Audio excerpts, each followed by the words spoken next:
घाटकोपरच्या गौसिया चाळ परिसरातील पहाटे साधारण 3:48 एक दरड कोसळली आणि या दुर्घटनेत 2 जणांचा मृत्यू झालाय। 5 ते 6 जण ढिगाऱ्याखाली अडकले। घटनास्थळी एनडीआरएफची टीम दाखल झाली आहे। अग्निशमन दल दाखल झालंय। मदत आणि बचाव कार्य युद्ध पातळीवर सुरू आहे। 3 घरांवर ही दरड कोसळली होती। या क्षणाची सगळ्यात मोठी आणि महत्त्वाची बातमी आपण बघतोय। घाटकोपरच्या गौसिया चाळ परिसरातील ही दुर्घटना पहाटे 3:48 येथे दरड कोसळली आणि या दुर्घटनेत दोघांचा मृत्यू झालेला आहे। तर 5 ते 6 जण अद्यापही ढिगाऱ्याखाली अडकलेले आहेत। या घटनास्थळी एनडीआरएफची टीम दाखल झालेली आहे। बचाव कार्य युद्ध पातळीवर सुरू आहे। अग्निशमन दल सुद्धा तिथे दाखल झालेले आहेत। त्यामुळे स्थानिक पातळीवर तिकडे मदत सुरू झालेली आहे। बचाव कार्य सुद्धा युद्ध पातळीवर सुरू आहे। या संदर्भातले अधिकचे अपडेट्स आपण घेणार आहोत। थेट घटनास्थळावर जाऊया। एनडीटीव्हीची टीम तिकडे पोहोचलेली आहे। ऋतिक गणकवार आपले प्रतिनिधी आपल्या सोबत आहेत। ऋतिक, सध्याची काय स्थिती आहे?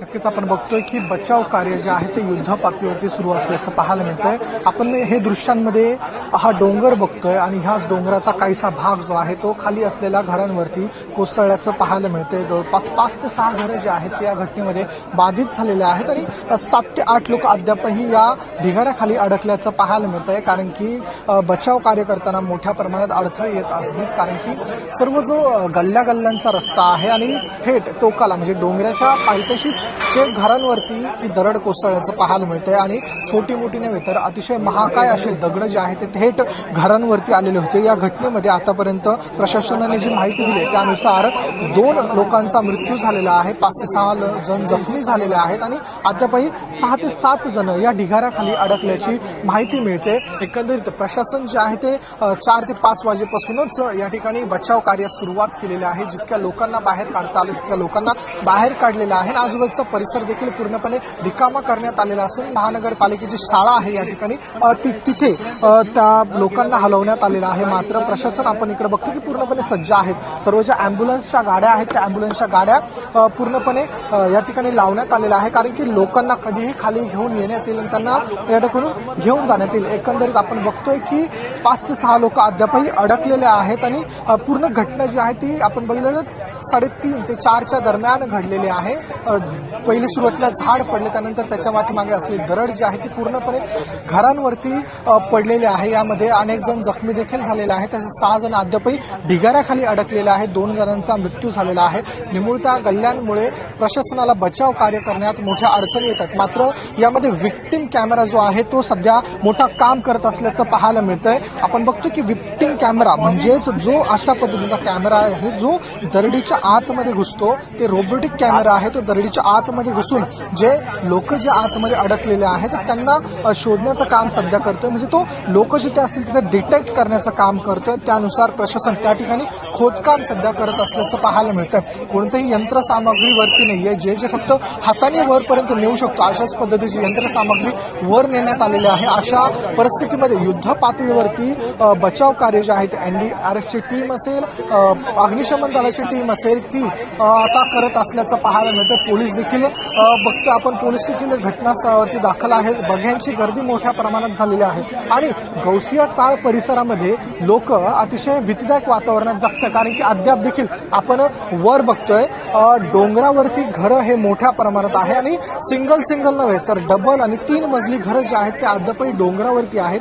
अतिशय धोकादायक स्थितीमध्ये हे लोक जे आहेत ते राहत असल्याचं पाहायला मिळतंय। वॉर्ड ऑफिसरच्या वतीने या ठिकाणी माहिती देण्यात आलेली आहे की वारंवार या ठिकाणी सूचना दिलेल्या होत्या घरं खाली करण्यास, मात्र लोकांनी घरं खाली केली नाही। मात्र आपण बघितलं तर पाण्याची लाईन, लाईटची लाईन, वीज सर्व या ठिकाणी उपलब्ध आहे। तर मग लोक का घरं खाली करतील आणि त्यांची व्यवस्थित राहायची सोय देखील केलेली नव्हती। मात्र आपण बघितलं तर अशी सध्याची स्थिती आहे। युद्ध पातळीवरती बचाव कार्य सुरू असल्याचं आपण बघतोय। निश्चितच ऋतिक, यावर तुम्ही लक्ष ठेवून असा त्याचे अपडेट्स आम्ही तुमच्याकडनं घेणार आहोत। तुर्तास धन्यवाद। दरम्यान आपण घाटकोपरमधली ही दृश्य बघतोय। काही प्रतिक्रिया सुद्धा आता आपण बघणार आहोत। कौन फंसा हुआ है अभी? कौन है अंदर? मेरा बड़ा भाई है। क्या दुर्घटना हुई है? बड़े भाई का दोस्त भी है साथ में। 3 बजे गिरा है, 5 बज गया, 6 बज गया, अभी तक कोई नहीं कुछ कर पाया। खाली आ रहे, देख के चले जा रहे। पीछे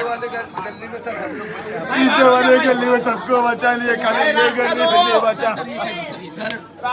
ये कौन दबा हुआ है अंदर? मेरा लड़का है, अभी जा गई रहा था, मैं फोन की थी, बोला मैं आगे आ रहा हूँ, मम्मी डरो मत। तो मेरा लड़का है, एक ये दुकान वाला है, इसका पूरा आप कौन है? परिवार है, मेरी बहन इसकी बहनोई है, दो छोटे छोटे बच्चे। ये क्या हुआ है? क्या हुआ है? कैसे दबे हुए लोग? अब पता ऊपर से नहीं, पहाड़ गिर अचानक गया। गिरा, उसी में तो आप लोग इधर रहते, वो लोग वहाँ। नहीं उधर ही मेरा कितने लोग हैं अंदर अभी? 4 लोग हैं, मेरे 2 बच्चे हैं, 2 मेरे बहन भाई है, इनके बेटे हैं गाँव में। बोला मम्मी दिन में कोण होतं तुमचं भाई भाई हमारे भाई भाई थे हाँ ओ, कितने अभी तक साल के मिले हैं? नहीं।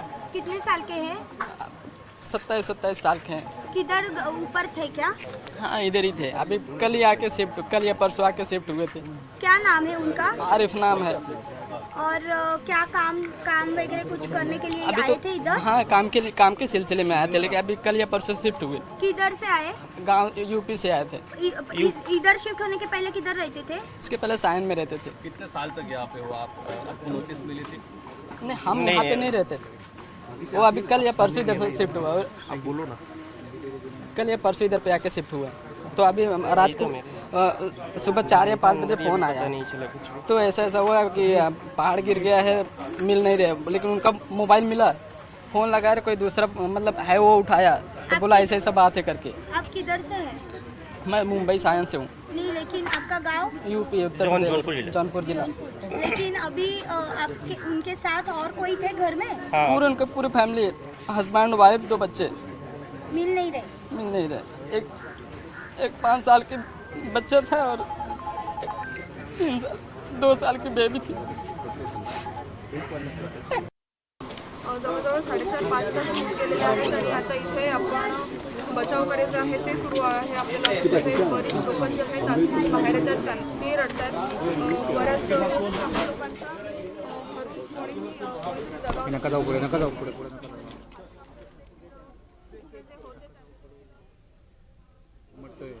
इमारत आहे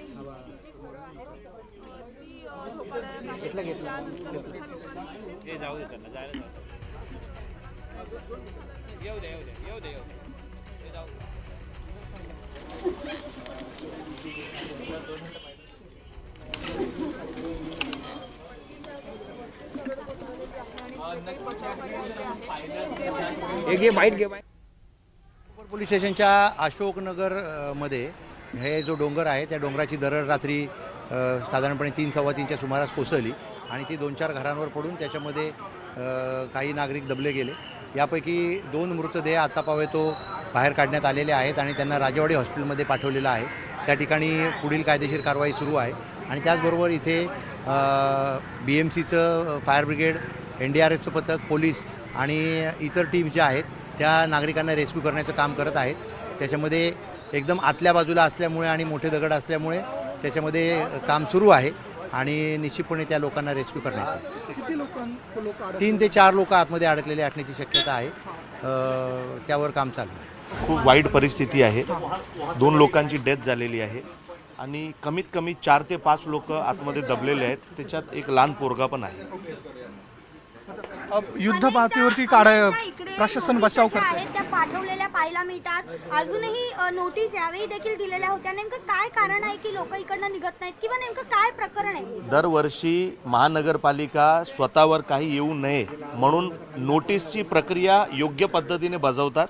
दरवर्षी डोंगरावर राहणारी किंवा डोंगराच्या खालच्या लोकांना नोटीस देतात आणि ते निघून जातात. परंतु नोटीस दिल्यानंतर तुम्ही काय त्याचा प्रोसिजर करताय? म्हणजे उद्या समजा डोंगर कोसळला तर आता तुम्ही महानगरपालिकेच्या अधिकाऱ्यांना विचारा, ते एकच सांगतील आम्ही यांना नोटीस दिले होते. पण नोटीस दिल्यानंतर काय? नोटीस दिल्यानंतर तुम्ही त्यांना कुठं शिफ्टिंग दिली का? की बाबा HDLमध्ये रूम खाली आहे, तुम्ही त्यांना शिफ्टिंग केली का? की कुठल्या शाळेत तुम्ही त्यांना पाठवलं का? असं काही होत नाही. फक्त आणि फक्त नोटीस देण्याचं काम करतात आणि असे प्रकरण होतात.